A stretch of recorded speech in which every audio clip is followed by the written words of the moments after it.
according me the opportunity to be on that committee. I admit that it has been a learning curve. I thank all the councils for the parties who have enriched our research here, Mr. Speaker.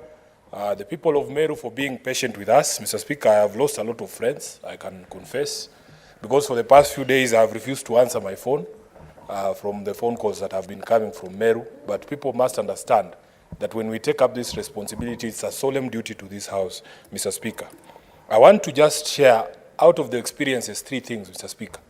First of all, as a committee, we feel that when this House decides to go by way of committee, it has to be clear the level and extent of the involvement of our colleagues who are not members of that committee.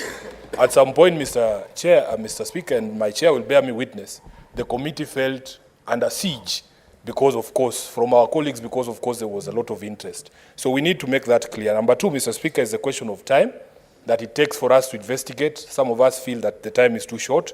And also the provisions of Standing Order number 80 on the, once the report is tabled, I believe because of the interest, members should be allowed to debate. Finally, Mr. Speaker, my advice is that the Council of Governors must look into training of newly elected governors on various issues of capacity. I believe they need to be trained even on very basic provisions of the Constitution, basic provisions of the law. They need to be taken through these courses because I believe elected leaders come from different backgrounds, Mr. Speaker. And some of the problems we see people getting themselves into is because of a misapprehension, misunderstanding, or just basic ignorance of the law, Mr. Speaker, and many of these things can be avoided. Finally, I hope we've demonstrated, Mr. Speaker, that in these matters, gender is not an issue. That in fact, men can defend women, women can defend men, and vice versa.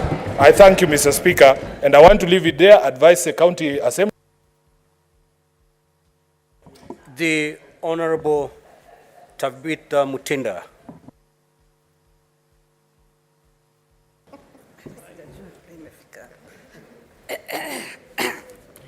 Thank you, Mr. Speaker. I want to take this opportunity to thank the committee led by the bullfighter.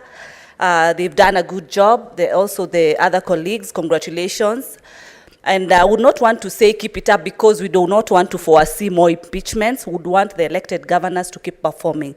I also especially want to thank Her Excellency Governor KAWIRA and say that it's not just a win for you, the governor.